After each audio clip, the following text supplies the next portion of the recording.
Traffic ಪೊಲೀಸರು ಮಾಡಿದಂಥ ಎಡವಟ್ಟಿಗೆ ಮಗು ಬಲಿಯಾಗಿರ್ತಕ್ಕಂಥ ಘಟನೆ ನಡೆದಿದೆ ಮಂಡ್ಯ ಬಳಿಯಲ್ಲಿ. ಅಪ್ಪ ಅಮ್ಮನ ಕಣ್ಣೆದುರುಗಡೆನೆ ಮಗು ಪ್ರಾಣ ಬಿಟ್ಟುಬಿಟ್ಟಿದೆ. ಇಲ್ಲಿ ಮಂಡ್ಯದಲ್ಲಿ ಹೃದಯ ವಿದ್ರಾವಕ ಘಟನೆ ಇದು. ತಾಯಿ ತಂದೆ ಎದುರುಗಡೆ ಮಕ್ಕಳು ಸಾಯೋದಿದೆಯಲ್ಲ, ಯಾವ ಶತ್ರುವಿಗೂ ಬೇಡ. ಅದಕ್ಕಿಂತ ಘೋರ ದುರಂತ ಇನ್ನೊಂದಿಲ್ಲ. ನಮ್ಮ ಅಪ್ಪ ಅಮ್ಮನ ಕಣ್ಣೆದುರುಗಡೆ ಮಗು ಸಾಯೋದಿದೆಯಲ್ರಿ, ತಡ್ಕೊಳ್ಳೋಕ್ಕಾಗತ್ತಾ ಆ ವೇದನೆ, ಆ ನೋವು? ಒಂದು 24 ಗಂಟೆ 48 ಗಂಟೆ ಕಳೆದಿರಬೇಕು. ವಿಶೇಷ ಚೇತನರಿದ್ದಾರೆ, ಅವ್ರಿಗೊಂದು ಮಗು ಹುಟ್ಟಿತ್ತು. ಆ ಮಗುನ ನಾಯಿಗಳು ಅಟ್ಯಾಕ್ ಮಾಡಿಬಿಟ್ಟಿತ್ತು. ಆ ಮಗು ಕಿರ್ಚ್ಕೊಂಡ್ರು ಆ ವಿಶೇಷ ಚೇತನರಿಗೆ ಅದು ಕೇಳಿಸ್ಲಿಲ್ಲ, ಅವ್ರಿಗೆ ಕಿವಿ ಕೇಳಿಸ್ತಾ ಇರಲಿಲ್ಲ, ಅವ್ರಿಗೆ ಮಗು ಸತ್ತು ಹೋಯಿತು. ಇಲ್ಲಿ ನೋಡಿ, ಮೈಸೂರು ಬೆಂಗಳೂರು ಹೆದ್ದಾರಿ ಇದೆಯಲ್ಲ, ಇಲ್ಲಾಗಿರ್ತಕ್ಕಂಥ ದುರ್ಘಟನೆ ಇದು. ನಂದಾ ಸರ್ಕಲ್ ಬಳಿಯಲ್ಲಿ ಹೆಲ್ಮೆಟ್ ತಪಾಸಣೆಗೆ ಅಂತೇಳಿ ಪೊಲೀಸರು ಅಡ್ಡಗಡ್ತಾರೆ. ಹೆಲ್ಮೆಟ್ ಹಾಕಿರಲಿಲ್ಲ ಅಂತ ಕಾಣುತ್ತೆ. ಇವರು ಪೊಲೀಸರು ಗಾಡಿ ನಿಲ್ಸಕ್ಕೆ ಹೋಗ್ತಾರೆ. ಇವರು ಗಾಬರಿ ಆಗಿಬಿಟ್ರು. ಗಾಬರಿ ಆಗಿಬಿಡುತ್ತೆ, ತಪ್ಪಿಸ್ಕೊಳ್ಬೇಕು, ಇನ್ನು ಫೈನ್ ಹಾಕ್ಬಿಡ್ತಾರೆ. 500 ರೂಪಾಯಿ ಕೇಳ್ತಾರೋ 1000 ರೂಪಾಯಿ ಕೇಳ್ತಾರೋ ಏನಾಗ್ಬಿಡುತ್ತೆ. ಬೈಕು ಸ್ವಲ್ಪ ಗಾಬರಿಯಾಗಿ ಬಿದ್ದುಬಿಡ್ತು, ಮಗು ಬಿದ್ದು ಹೋಯ್ತಲ್ಲಿ. ಬೈಕನ್ನು ಹೇಗೆ ಓಡಿಸ್ಬಿಟ್ಟಿರ್ತಾರಲ್ಲ, ಆ ಸಂದರ್ಭದಲ್ಲಿ ಏನಾಗಿದೆ, ಹೃತೀಕ್ಷಾ ಅಂತ 3 ವರ್ಷದ ಕಂದಮ್ಮ ಇದು, ಅಲ್ಲಿ ಬಿದ್ದು ಹೋಗ್ಬಿಡುತ್ತದು. 3 ವರ್ಷ ಈ ಪಾಪುಗೆ. ಮಡಿಲಲ್ಲಿ ಮಗು ಇಟ್ಕೊಂಡು ತಂದೆ ತಾಯಿ ಗೋಳಾಟ ಇದೆಯಲ್ಲ, ಯಾರಿಗೂ ಬೇಡ ಇದು. ಪೊಲೀಸರ ವಿರುದ್ಧ ಇದೇ ಕಾರಣಕ್ಕೆ ಜನರ ಆಕ್ರೋಶ ಒಂದು ಕಡೆ ಭುಗಿಲೆದ್ದಿದೆ. ಏನಕ್ಕೆ ಈ ಥರ ಮಾಡಿದ್ರು, ಪೊಲೀಸರಿಂದನೇ ಈ ಥರದ್ದಾಗಿದ್ದು ಅಂಥೇಳಿ ಇದರಲ್ಲಿ ಎರಡು ಭಾಗ ಬರುತ್ತೆ. ಒಂದು, ಇವರು ಹೆಲ್ಮೆಟ್ ಇಲ್ಲದೆ ವಾಹನ ಚಲಾಯಿಸ್ತಾ ಇದ್ದದ್ದು ಒಂದು ಭಾಗ. ಅದು ಕಾನೂನು ಪ್ರಕಾರ ತಪ್ಪಾಗುತ್ತೆ, ದಂಡ ಕಟ್ಟಬೇಕಾಗತ್ತೆ, ಅದು ಒಂದು ಭಾಗ. ಈ ಪೊಲೀಸರು ಯಾವಾಗಲೂ ಈ ಥರ ಅಡ್ಡಗಟ್ಟಿನೇ ಫೈನ್ ವಸೂಲಿ ಮಾಡಬೇಕಾ? ಆ ಥರದ್ದು ಏನಿಲ್ಲ. ಅನೇಕ ಬಾರಿ ಕಮಿಷನರ್ಗಳು SP ಗಳು ಹೇಳಿರ್ತಾರೆ, ನೋಡಪ್ಪ ಅವ್ರದ್ದು ವಾಹನದ ಫೋಟೋ ತೊಗೊಳ್ಳಿ, ನೀವು ಅಪ್ಲೋಡ್ ಮಾಡಿ, ಅವ್ರಿಗೇನು ಫೈನ್ ಇರುತ್ತೋ ಅವ್ರ ಮೊಬೈಲ್ ನಂಬರ್ಗೆ ಅದು ಹೋಗ್ತಾ ಇರುತ್ತೆ, ಮನೆಗೆ ಲೆಟ್ರು ಹೋಗುತ್ತೆ. ಇಂಥ ಸಂದರ್ಭದಲ್ಲಿ ಇಂಥ ದಾರಿಲಿ ತಾವು ಬರ್ತಿದ್ದಾಗ ಇನ್ನು ಸಿಗ್ನಲ್ಗಳಲ್ಲೂ ಕೂಡ ಕ್ಯಾಮ್ರಾಗಳನ್ನು ಹಾಕಿರ್ತಾರೆ, ಅಥವಾ ಬೇರೆ ರೋಡಲ್ಲಾದರೆ ಪೊಲೀಸರು ಕೂಡ ಫೋಟೋ ಹಿಡಿದು ಹಾಕಬಹುದಾಗತ್ತೆ. 2 ಸುಲಭದ ಮಾರ್ಗ ಇದೆ ಇದಕ್ಕೆ. ಅಫ್ಕೋರ್ಸ್ ಅವತ್ತೇ ಕಟ್ತೇ ಇರಬಹುದು ಅವರು. ಫೋಟೋ ಹಿಡಿದು ಕಳಿಸಿದ್ರೆ ಕಟ್ತಾರೋ ಕಟ್ಟಲ್ವೋ, ಯಾವತ್ತಾದ್ರೂ ಒಂದಿನ ಕಟ್ಟಲೇಬೇಕಲ್ಲ. ಅದು 500, 2000, 3000, 10,000 ಆಗಿರುತ್ತೆ. ಯಾವತ್ತೋ ಒಂದಿನ ತಡೆ ಹಾಕಿದಾಗ, ಎಷ್ಟಿದೆಯಪ್ಪ, 1000 ರೂಪಾಯಿ ಇದೆ, 1000 ರೂಪಾಯಿ ಕಟ್ಟು, 5,000 ಇದೆ, 5,000 ಕಟ್ಟು, ಇಷ್ಟೊಂದು ಆಗಿದೆ ನಿನ್ನ ಕಟ್ಟಲೇಬೇಕಾಗುತ್ತೆ, ಕೋರ್ಟ್ಗೆ ಹೋದರೆ ಪ್ರಾಬ್ಲಮ್ ಆಗುತ್ತೆ ನಿನಗೆ ಅಂಥೇಳಿ ಕಟ್ಟಿಸ್ಕೊಳ್ತಾರೆ. ಆದರೆ ಇಲ್ಲೇನಾಗಿದೆ, ಈ ಥರ ಪೊಲೀಸರು ಅಡ್ಡ ಹಾಕಿದ ತಕ್ಷಣವೇ ಸವಾರ ಗಾಬರಿಯಾಗಿ ಏನಾಗ್ಬಿಟ್ಟಿದೆ, ಆ ಮಗು ಕೆಳಗಡೆ ಬಿದ್ದು ಹೋಗ್ಬಿಟ್ಟಿದೆ. ಬಿದ್ದು ಹೋದ ಮೇಲೆ ಮಗುಗೆ ಜೋರಾಗಿ ಪೆಟ್ಟು ಬಿದ್ದಿರಬೇಕು. 3 ವರ್ಷದ ಹಸುಳೆ ಅದು, ಕಂದಮ್ಮ ಅದು. ಸೊ ಆ ಪೆಟ್ಟನ್ನು ತಡ್ಕೊಂಡಿಲ್ಲ. ಅದು ಯಾವ ವೇಗದಲ್ಲಿದ್ದರೋ ಏನು ಕತೆನೋ, ತಪ್ಪಿಸ್ಕೊಳ್ಬೇಕು ಅಂತ ಟ್ರೈ ಮಾಡ್ತಾ ಇದ್ರೋ ಗೊತ್ತಿಲ್ಲ. ಸೊ ಹಾಗಾಗಿ ಮಗು ಅಂತೂ ಇಲ್ಲಿ ಸಾವನ್ನಪ್ಪಿದೆ.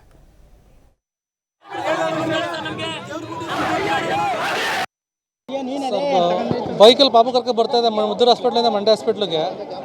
ಈ ಸ್ವರ್ಣ ಸಂದ್ರ ಅಂತ ಪೊಲೀಸ್ನವ್ರು ತಡೆದ್ರು. ಸರ್ ಪಾಪುಗೆ ನಾಯಿ ಕಚ್ಬಿಟ್ಟೈತೆ, ಹಿಂಗೆ ಬಿಡಿ ಸರ್ ಅಂತಂದರು. ಒಬ್ಬರು ಪೊಲೀಸರು ಬಿಟ್ಟರು, ಇನ್ನೊಬ್ರು ಯಾರೋ ಕಣ ಹಿಂಗೆ ತಿರ್ಗಿ ಅಷ್ಟರ ಮುಂದಕ್ಕೆ ಕೈ ಅಡ್ಡ ಹಾಕಿದ್ರು. ಅಡ್ಡ ಹಾಕ್ತಿಡ್ಕೆ ನಾನು ಏನು ಮಾಡಿದೆ, ಸರ್ ಇಲ್ಲ ಹೋಗ್ಬೇಕು ಅಂತಂದರು. ಇನ್ನು ಪಕ್ಕದಲ್ಲಿ ಟೆಂಪೋ ಬರ್ತಾಯಿತ್ತು. ಟೆಂಪೋ ಬಂದು ಏನಾಯ್ತು, ಅಂತ ತಮ್ಮನ ಹೆಡ್ತಿನೋ ಪಾಪುನೋ ಸ್ವಲ್ಪ ರೈಟ್ ಸೈಡ್ಗೆ ಅದಂಗೆ ಬಿದ್ದರು, ನಾನು ಸ್ವಲ್ಪ ಲೆಫ್ಟ್ ಸೈಡ್ಗೆ ಅದಂಗೆ ಬಿದ್ದೆ. ಹಂಗೆ ತಲೆ ಮೇಲೆ ಕ್ಯಾಂಟ್ರ್ ಹೊತ್ಬಿಡ್ತು ಪಾಪು ತಲೆ ಮೇಲೆ. ಈ ಪೊಲೀಸ್ನವ್ರು ಇಲ್ಲದೆ ಹೋಗಿದ್ರೆ ನಮ್ಮ ಪಡಕ್ಕೆ ನಾವು ಹೋಗ್ತಿದ್ದೋ ಏನೂ ಆಗ್ತಿರ್ಲಿಲ್ಲ. ಪೊಲೀಸರು ಅಡ್ಡ ಹಾಕೋದಕ್ಕೆ ಕಾರಣ ಸರ್ ಇದೆಲ್ಲ.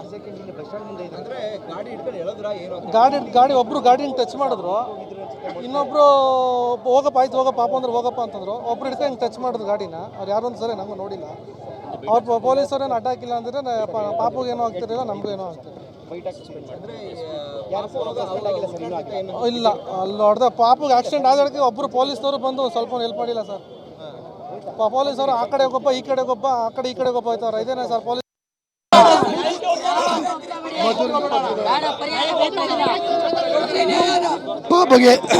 ಪಾಪಗೆ ನಾಯಿ ಕಚ್ಚೈತೆ ಅಂತ ನಾನು ಮಧುರಿಂದ ಬರ್ತಾ ಇದ್ದೋಣ. ಫುಲ್ಲು ಟೈಮ್ ಇಲ್ಲ, ಬ್ಯಾಂಡೇಜ್ ಹಾಕಿದ್ರಣ. ಸರಣ ಸಂದ್ರ ಹತ್ರ ಗಾಡಿ ಅಡ್ಡ ಹಾಕಿದ್ದಾರೆ. ಗಾಡಿ ಅಡ್ಡ ಹಾಕಿದ್ಮೇಲೆ ಈಗ ಹಾಸ್ಪಿಟಲ್ಗೆ ಇದ್ದಾರೆ. ಅವರು ಮೂವ್ ಮಾಡಿ ಕೊಟ್ಟಿಲ್ಲ. ಮೂವ್ ಮಾಡಿದ್ಮೇಲೆ ಇವ್ರು ಏನು ಮಾಡ್ತಾರೆ, ಅರ್ಜೆಂಟ್ ಹೋಗ್ಲೇಬೇಕು ಅಂತ ಗಾಡಿ ಮೂವ್ ಮಾಡಿದ್ದಾರೆ. ಗಾಡಿ ಮೂವ್ ಮಾಡೋದು ಸ್ಕಿಡ್ ಆಗಿದೆ. ಅವ್ರು ಏನು ಮಾಡಿದ್ದಾರೆ, ಟೆಂಪೋದವರು ಇವರು ಗಾಡಿ ಅಡ್ಡ ಹಾಕಿದ್ದಾರೆ. ಇವರು ಗಾಡಿ ಹಿಂಗೆ ಅಡ್ಡ ಹಾಕಿದ್ಮೇಲೆ ಏನು ಮಾಡಿದ್ದಾರೆ, ಇವ್ರು ಗಾಡಿ ನಿಲ್ಸ್ಕೋಗಿ ಸ್ಕಿಡ್ ಆಗಿದ್ದಾನೆ. ಗಾಡಿ ನಿಲ್ಸ್ಕೋಗಿ ಸ್ಕಿಡ್ ಆಗಿದ್ದಾನೆ. ಬೇರೆ ಗಾಡಿ ಬಂದಿದೆ, ನಡೆದಿದೆ. ನನ್ನ ಮಗಳಕ್ಕೆ ತಿನ್ನಕ್ಕೆ ಇರೋದೇ ಕಾರಣ ಸ್ವಾಮಿ. ಏನು ಸ್ವಾಮಿ, ಓನ್ಲಿ ಬ್ಯಾಂಡೇಜ್ ಕಣ್ಸ ಸ್ವಾಮಿ. ಇವ್ರು ದುಡ್ಡು ಏನು ತಿನ್ಕೋಗ್ತಿದ್ದ ಸ್ವಾಮಿ, ಯಾರೇ ದುಡ್ಡು ಕಟ್ಬೇಕು ಸ್ವಾಮಿ ಇವ್ರಿಗೆ. ನನ್ನ ಮಗಳು ಪರಿಹಾರ ಕೊಡ್ತಾರಂತೆ. ನಾನೇ 10 ಲಕ್ಷ ಕೊಡ್ತೀನಿ ಸ್ವಾಮಿ, ನಾನೇ 10 ಲಕ್ಷ ಕೊಡ್ತೀನಿ ಪರಿಹಾರ. ನನ್ನ ಸಂಪಾದನೆಗೆ ನನ್ನ ಮಗಳು ಪರಿಹಾರ ಯಾರು ನ್ಯಾಯ ಕೊಡ್ತೀರಾ? ನನ್ನ ಮಗಳಿಗೆ ನ್ಯಾಯ ಕೊಡ್ತೀರಾ? ನನ್ನ ಮಗಳು ಜೀವ ಕೊಡಿ ಸ್ವಾಮಿ, ಸಾಕಷ್ಟೇ. ನನ್ನ ಮಗಳು ಜೀವ ಕೊಡಿ ಸ್ವಾಮಿ, ನನ್ನ ಮಗಳು ಜೀವ ಕೊಡಿ ಸ್ವಾಮಿ.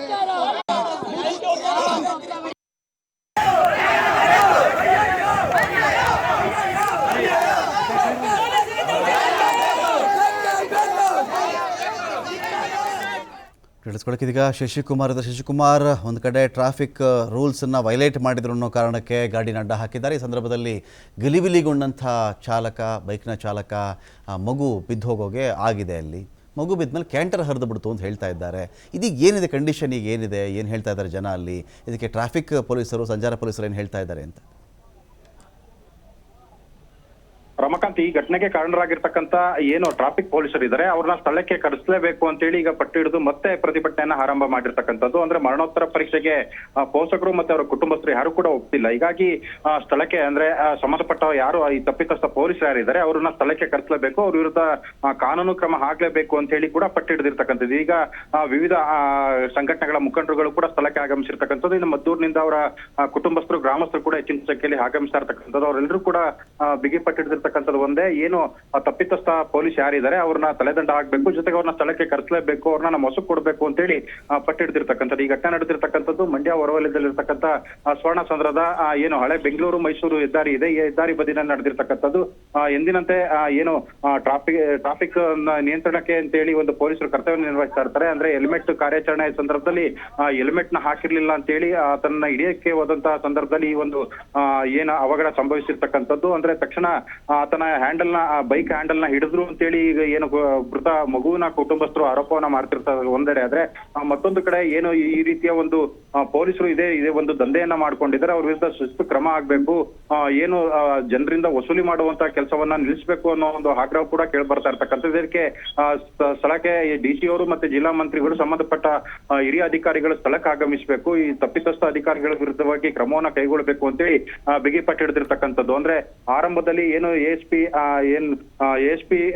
ಒಬ್ರು ಬಂದು ಇಲ್ಲಿಗೆ ಕುಟುಂಬಸ್ಥರು ಮತ್ತು ಸಂಬಂಧಿಕರನ್ನ ಮನವೊಲಿಸಿ ಮರಣೋತ್ತರ ಪರೀಕ್ಷೆಗೆ ಅಂತೇಳಿ ಆ ಮಗುವಿನ ಶವವನ್ನ ಕೊಂಡೋದ್ರು. ಆದ್ರೆ ತಕ್ಷಣಕ್ಕೆ ಗ್ರಾಮಸ್ಥರು ಬಂದಂತ ಸಂದರ್ಭದಲ್ಲಿ ಮರಣೋತ್ತರ ಪರೀಕ್ಷೆಗೆ ಒಪ್ಪದೇ ಇದ್ದಂತ ಹಿನ್ನೆಲೆಯಲ್ಲಿ ಮತ್ತೆ ಈಗ ಮಿಮ್ಸ್ ಆಸ್ಪತ್ರೆ ಎದುರಿನಲ್ಲಿರ್ತಕ್ಕಂಥ ಹಳೆ ಬೆಂಗಳೂರು ಮೈಸೂರು ಹೆದ್ದಾರಿನಲ್ಲಿ ಈಗ ಪ್ರತಿಭಟನೆಯನ್ನು ಕೂಡ ಮಾಡ್ತಿರ್ತಕ್ಕಂಥದ್ದು. Ramakant, thank you Shashikumar.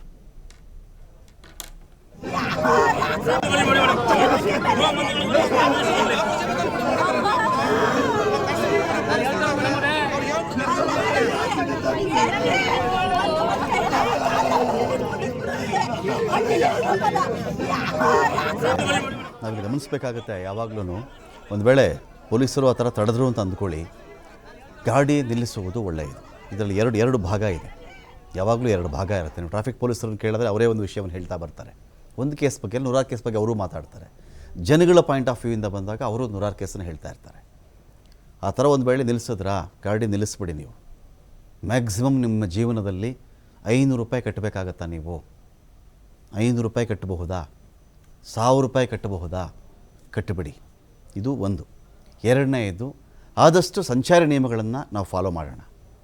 ಈಗ ನೋಡಿ, ಅವ್ರು ಹೇಳ್ತಿದ್ದಾರೆ ನಾನು ಕಟ್ಟಕ್ಕೆ ರೆಡಿ ಇದ್ದೆ ಅಪ್ಪ, ಹ್ಯಾಂಡಲ್ ಹಿಡ್ಕೊಂಬಿಟ್ರಿ ಇವರು ಅಂತ. ಈ ಪೊಲೀಸರು ಹಾಗೆ ಮಾಡ್ತಾರೆ ಅನೇಕ ಕಡೆಗಳಲ್ಲಿ. ಯಾರೋ ಬರ್ತಾರೆ, ಕೆಲವು ಎಲ್ಲರೂ ಅಂತಲ್ಲ, ಕೆಲವು ಪುಂಡ್ರು ಏನು ಮಾಡಿರ್ತಾರೆ, ನಿಮಗೆ ಈ ಜೋರಾಗಿ ಗಾಡಿ ಓಡಿಸ್ಕೊಂಡು ಬಂದಿರ್ತಾರೆ, ಅವ್ರನ್ನ ತಡೀತಾರಲ್ಲ, ಅವರು ತ್ರಿಬಲ್ ರೈಡಿಂಗ್ ಹೋಗ್ತಿರ್ತಾರೋ, ಹೆಲ್ಮೆಟ್ ಹಾಕಿರಲ್ವೋ, ವೀಲಿಂಗ್ ಮಾಡ್ತಿರ್ತಾರೋ, ಸಂಚಾರ ನಿಯಮನ ಉಲ್ಲಂಘನೆ ಮಾಡಿರ್ತಾರೋ, ಸರಿಯಾಗಿ ನಂಬರ್ ಪ್ಲೇಟೇ ಸರಿಯಾಗಿ ಕಾಣಿಸ್ತಾ ಇರಲ್ವೋ, ಏನೋ ಒಂದು ಇರುತ್ತೆ ಅಲ್ಲಿ. ತಡಿಯಕ್ಕೆ ಹೋದಾಗ ಏನು ಮಾಡಿಬಿಡ್ತಾರೆ, ಪೊಲೀಸರು ತಪ್ಪಿಸ್ಕೊಂಡು ಹೋಗುವಂಥ ಕೆಲಸ ಮಾಡಿಬಿಡ್ತಾರೆ. ನಮಗೆ ಆಟ ಆಡಿಸ್ತಾರಲ್ಲ ಅಂತ ಏನು ಮಾಡ್ತಾರೆ ಪೊಲೀಸರು, ಲಾಟಿಲಿ ಬೀಸೋದು, ಅವ್ರನ್ನ ಹ್ಯಾಂಡಲ್ ಹಿಡ್ಕೊಳಕ್ಕೆ ಹೋಗೋದು, ಅವ್ರನ್ನ ಚೇಸ್ ಮಾಡೋದು, ಇವೆಲ್ಲ ಮಾಡೋಕ್ಕೆ ಹೋಗ್ತಾರೆ. ಆಗ ಅವರೂ ಬಿದ್ದು ಮೃತಪಟ್ಟಿರ್ತಕ್ಕಂಥ ಉದಾಹರಣೆಗಳು ಕೂಡ ಇದೆ. ಇದು ಎರಡೂ ಆಗಬಾರ್ದು. ಪೊಲೀಸರು ಈ ಥರ ಎಲ್ಲಿ ಹೋಗ್ತಾರೆ, ಅವರು ಅದೇ ರೋಡಲ್ಲಿ ಓಡಾಡಬೇಕಲ್ವಾ? 100ಕ್ಕೆ 100 ವೆಹಿಕಲ್ಲು ಹಂಗೆ ಮಾಡೋಕ್ಕಾಗಲ್ಲ ಅಲ್ಲ. ಅದ್ರಲ್ಲಿ 60, 65 ಆ್ಯಾವ್ರೇಜ್ಗೆ 70 ವೆಹಿಕಲ್ ಅದು ಸಿಗಲೇಬೇಕಲ್ಲ ಇವತ್ತಲ್ಲ ನಾಳೆ. ಅವಾಗ ಹಿಡೀರಿ, ನೋ ಇಶ್ಯೂ. ಕಣ್ಣಿಡಿ, ನಿಗಾ ಇಡಿ, ಎಲ್ಲ ಟೈಮು ತಪ್ಪಿಸ್ಕೊಂಡು ಹೋಗೋಕ್ಕಾಗಲ್ಲ ಅಲ್ವಾ? ಆದರೆ ಫ್ಯಾಮಿಲಿ ಅಂತ ಇದ್ದಾಗ, 2-3 ಬರ್ತಿದ್ದಾಗ ಅವ್ರ ಬಗ್ಗೆ ಸ್ವಲ್ಪ ಸೌಜನ್ಯ ಇರಲಿ. ಒಂದು ವೇಳೆ ಆ ಮನುಷ್ಯ ಉಲ್ಲಂಘನೆ ಮಾಡಿಬಿಟ್ಟಿದ್ದ, ಆಯಿತು, ಹೇಗಿದ್ರು ನಿಮ್ಮ ನಂಬರ್ ಕಾಣಿಸ್ತಿರುತ್ತೆ, ಫೋಟೋ ತೊಗೊಳ್ಳಿ, ಮನೆಗೆ ಕಳಿಸ್ತೀನಿ, ನೀವು ಫೈನ್ದು ನೋಟಿಸ್ ಬರುತ್ತಲ್ಲ ಅದು ಕಳಿಸ್ಕೊಡಿ. ಜೀವಗಳಿಗೆ ಹಾನಿ ಆದರೆ 500 ರೂಪಾಯಿ ಆ ಮನುಷ್ಯ ನಾನು 10 ಲಕ್ಷ ನಾನೇ ಕೊಡ್ತೀನಿ ಅಂತ ಹೇಳ್ತಾ ಇದ್ದಾನೆ. ಹೃತಿಕ್ಷಾ ಅನ್ನೋ ಆ ಕಂದಮ್ಮ ಬರುತ್ತಾ? ಸಾಧ್ಯ ಇದೆಯಾ? ಸಾಧ್ಯ ಇದೆಯೇನ್ರಿ? ಒಂದೊಂದು ಮಕ್ಳು ಇಟ್ಕೊಂಡಿರ್ತಾರೆ, ಕೆಲವರು ಎರಡೆರಡು ಮಕ್ಳು ಇಟ್ಕೊಂಡಿರ್ತಾರೆ. ಅವ್ರ ಕಣ್ಣೆದುರುಗಡೆ ಮಗು ಕೆಳಗೆ ಬಿದ್ದಾಗ ತಾನು ಹೆತ್ತ ಮಗುವಿನ ತಲೆ ಮೇಲೆ ಒಂದು ಕ್ಯಾಂಟರ್ ಹರಿದು ಹೋಗೋದನ್ನು ನೋಡುವಂತಹ ದುರ್ದೈವ, ದುರ್ಭಾಗ್ಯ ಇನ್ಯಾರಿಗೂ ಬೇಕಿಲ್ಲ ರೀ ಅದು. ಈಗ ಬಿ ಜೆ ಪಿ ಮುಖಂಡರಾಗಿರ್ತಕ್ಕಂಥ ಇಂಡುವಾಳು ಸಚ್ಚಿದಾನಂದ ಇದ್ದಾರೆ ನಮ್ಮ ಜೊತೆಯಲ್ಲಿ. ಸಚ್ಚಿದಾನಂದ ಅವರೇ ನಮಸ್ಕಾರ. ನಮಸ್ತೆ. ಇಲ್ಲಿ ಕರಳು ಕಿತ್ಕೊಬರೋ ಘಟನೆ ನಡೀತಾ ಇದೆ. ಹಾಂ, ಮಗುಗೆ ನಾಯಿ ಕಚ್ಚಿ ಬೆಳಿಗ್ಗೆ 10 ಗಂಟೆ ಸಮಯದಲ್ಲಿ ಆಸ್ಪತ್ರೆ ಒಳಗಡೆ ಹೋಗ್ಬೇಕಾದ ಸಂದರ್ಭದಲ್ಲಿ ಅವ್ರು ಎಷ್ಟೇ ಹೇಳಿದ್ರು ಮಗು ಹಿಡಿದು ಕೆಳಗೆ ಬಿದ್ದು ಮಗು ತೀರೋಗಿದೆ.